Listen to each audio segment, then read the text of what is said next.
Are you ready to start scaling yourself beyond just one business?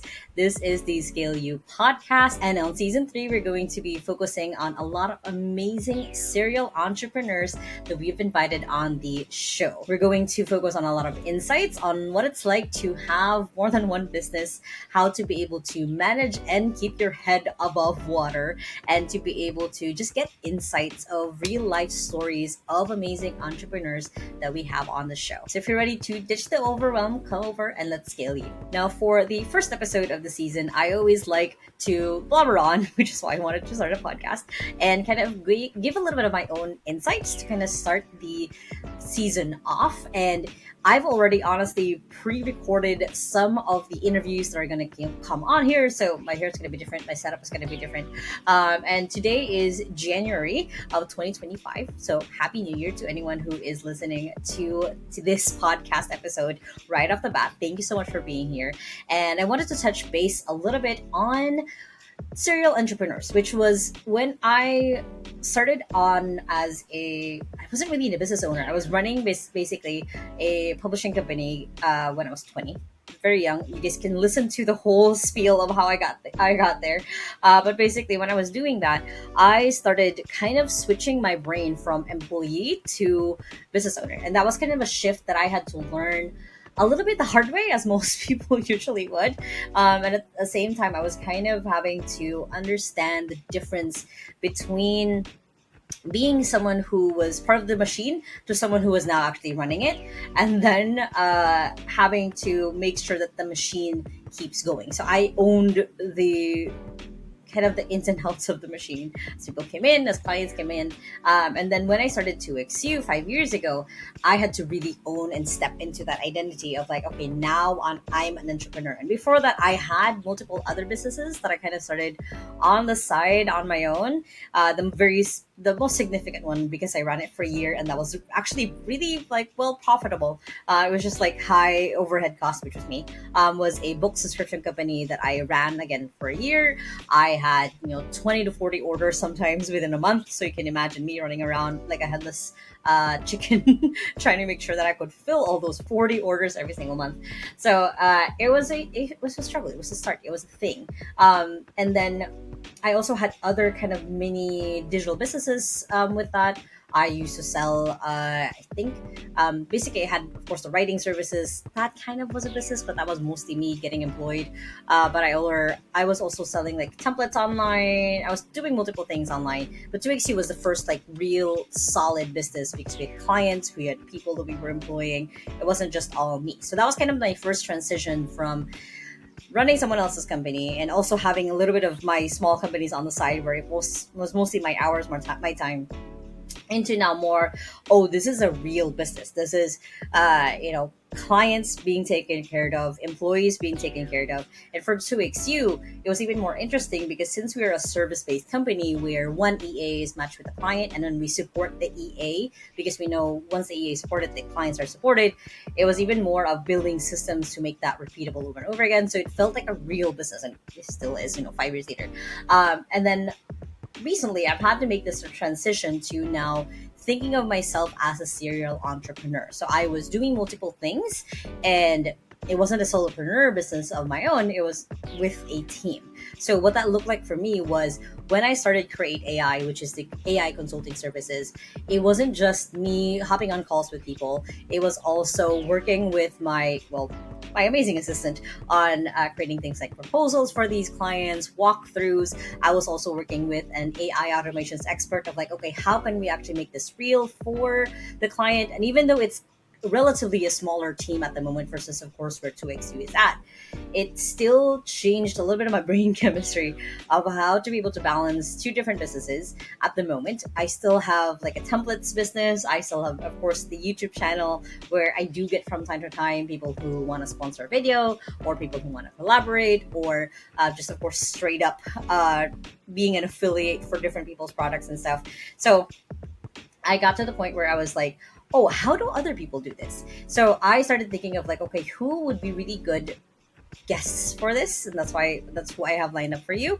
But I also wanted to walk through that transition. So part of that, and a big chunk of that, is I really had to learn how to have systems, because in my head I was like, oh, I'm a creative, I'm a free thinker, I'm a really imaginative person. But I really had to learn how to create systems so I could create the same results even when I'm not there. And that was the game changer for me, because I used to be used to start running things on my own, not really having a team. And then as I started growing to XU, and things had to happen without me there on Zoom calls, or else I would drive myself crazy, probably being on all the Zoom calls between the EAs and the clients and the actual team. I had to get to my point where I had to start writing things down. I had to start creating videos to train other people. And then the cool thing is, once I trained those people, they would then make it their own and then teach it to other people, which is a cool transition, of actually having a team. And then when I started Create AI, I had to do the same process where I had to start writing down what were the common questions that the essentially the clients would ask. What would be the process afterwards of, like, once they said yes, let's move forward, then what would the process look like of actually them working with us, with our team, month to month? What would be the updates like? How can they request updates? So that was kind of the biggest one for me that I had to really learn was, if I wanted to have more than one business, is I had to create systems for each one of them, so it's easy for me to step back if I needed to. And it became, now it switched the language from me running this business to me growing this business, because running this business, my team has it. Especially for 2XU, where it is mostly my team. For Create AI, it's relatively new, so there's still a couple of like bespoke custom stuff that we're doing with our clients there. But that was the first thing. It's like I had to build systems for it. And the other switchover was I had to also ask myself, like, do I want to run multiple businesses? I have 2XU, it's been running for a while. I don't feel the need to really switch over, but I think the point over of like, okay, now I want to have different businesses, was there was just such demand for AI. And I was doing AI consulting for our clients, who loved it, who basically, it was easier for me because then their EA can implement the changes that we were giving them. But on the flip side, there were people who already had a whole team or a whole business where they didn't really need an executive assistant from us, but they still needed the AI consulting. So the switch off, or the launchpad, I guess, started with that, of like other people saying like, hey, I like what you do. I don't want an assistant just yet, or I already have an assistant. Can I just work with you on the AI consulting capacity? And that's kind of the switch over that happened there, of how I solopreneur to then having an actual business I'm running, to now having two businesses, probably three, because I have this gut calling of this idea in my head of the next thing that I do want to do, within the capacity of like having 2XU and also having Create AI. And for a lot of people, that could be a little daunting, a little bit scary, which is why I invited other people who've doing it for a while. I've been doing it for less than a year now. We've been doing it for a while on how they have been running more than one business at a time, how they're managing different teams with it. So again, the first part is that systems. The second part is finding your team. If you're going to have more than one business, you need to have a clearer distinction between team A and team B. And the biggest reason for that is also to give clarity to your team members. So 2XU is its own kind of unit. They're very solid. For Create AI, there's a little bit of blurriness with me and my assistant, just because of course, since she's my second brain, she kind of follows wherever I go. However, the team that I've built afterwards are a little bit separate from 2XU, just because, again, it is important to have that distinction and clarity of, let's say, even though Create AI is technically underneath 2XU, there still has to be that distinction of like, hey, these are the things that you are responsible for. You don't have to worry about this. This is what you need to be responsible for and focusing on. So that was kind of the second stage, I guess, of kind of the morphing from having one business to the other, is systems and then the team. And the third part is getting to the point where you can say that you're profitable, and then making sure that you separate out the finance part of it. And that was kind of a shift that I had to do a little bit for 2XU versus Create AI, is separating out the finance sheet that we have, the balance sheet that we have, to make sure that I am giving clarity to the team of like, hey, this is how much Create AI is doing. This is 2XU is already established and everything else. So that was the other part of it. And especially when you use the same software for both teams, it is worth it to separate out. Like we have two different Hubstaff accounts for two different businesses. We have different Google workspaces for those teams, just so it's clean also on the management side, on me taking care of the company side, which one is which. Just makes that whole process just a little bit easier and a little bit cleaner. So that was kind of the setup that I had to do, and things that I've learned also in the process of having two businesses. Those were kind of what I kind of did anyway when I had the mini businesses where it was just me. I did try to make it sure that it's clean.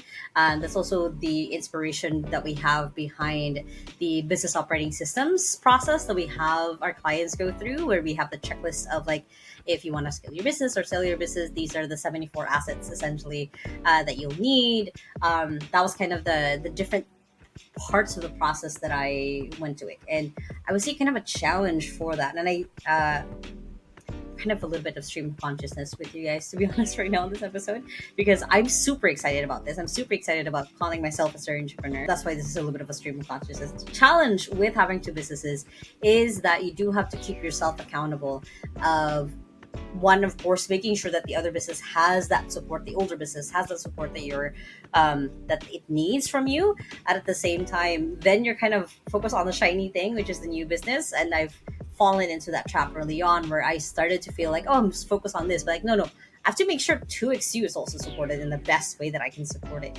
So that's one to keep in mind, is as you're making that shift, or as you're thinking of like, oh, I want to start this new business, or I'm buying this business, is you have to keep in mind that of keeping in mind that, I guess, not delegating by application for your former business, if you're still running it, if you're still very involved in it.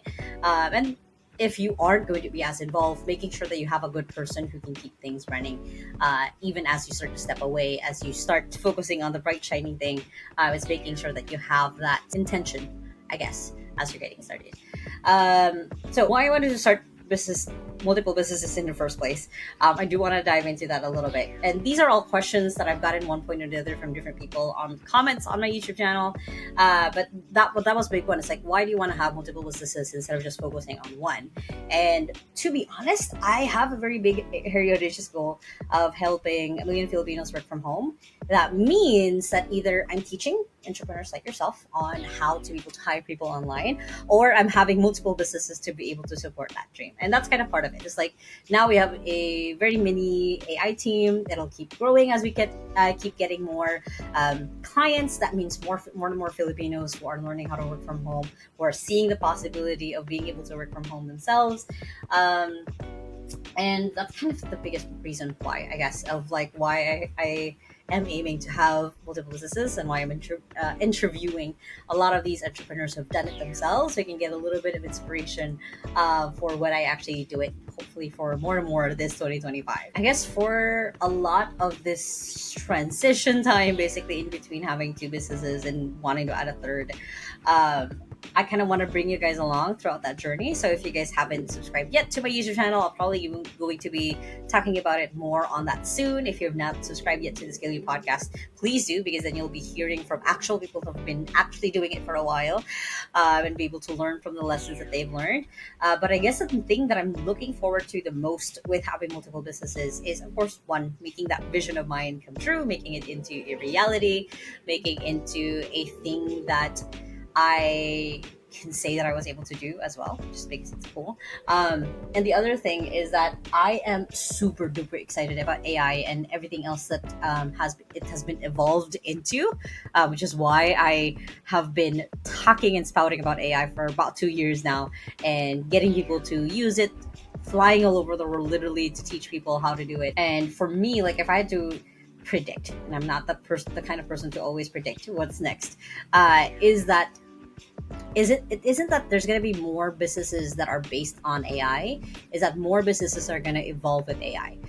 Like, there's more and more of that now, where people who have copywriting companies have now evolved into an AI copywriting company. People who have had sales companies, same thing, they're evolving now into an AI powered sales company. So it's not that they're a new business, it's that businesses just like jobs are going to be evolving with AI, and it's going to either AI is going to add into it or AI is going to take it away. So then that person can be freed up to do other things. And that's the main thing to keep in mind as we're transitioning, as we're going to it, is that AI is not going to take away jobs. It's going to evolve how it looks like. That's kind of the main thing. And as someone who is very much a budding serial entrepreneur, I know, two is the minimum to say I'm a serial entrepreneur. I'm very excited to keep kind of going and supporting other people. So if you have more than one business, if you're watching this on YouTube, comment below. I would love to connect with you. If you would like to be on the 𝐒𝐞𝐚 podcast, we still have a few more slots open at the very end of the season. I would love to interview and have you on the podcast. And I hope you guys have been enjoying going along on the last couple of seasons that we've had on this podcast. If you're new here, hi, welcome. Feel free to go back through the other podcast episodes that we've had so far.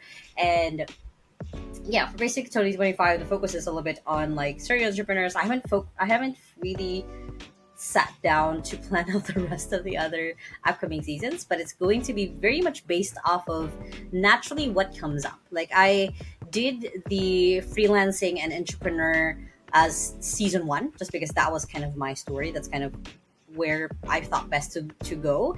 And the digital nomad season came from me going to Digital Nomad Fest in Bulgaria. And of course I met a ton of digital nomads. So I was like, it was so easy for me to like, oh yeah, this is our next season.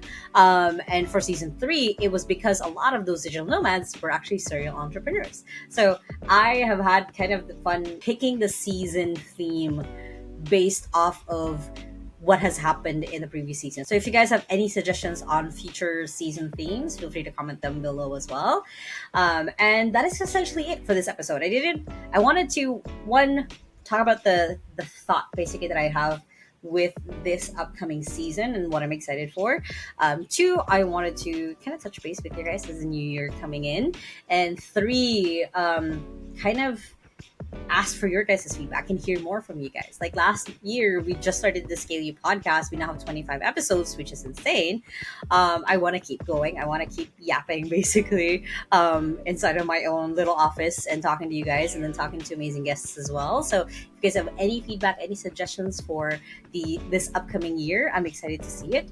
And yeah, I'm excited for this whole journey. So if you guys haven't yet, make sure to hit the subscribe button somewhere wherever you guys are watching, and make sure to tune in for our Tuesday episodes of the 𝐒𝐞𝐚 podcast. And of course, I hope you guys have a wonderful day, and remember that small steps matters, and I'll see you on the next episode. Bye.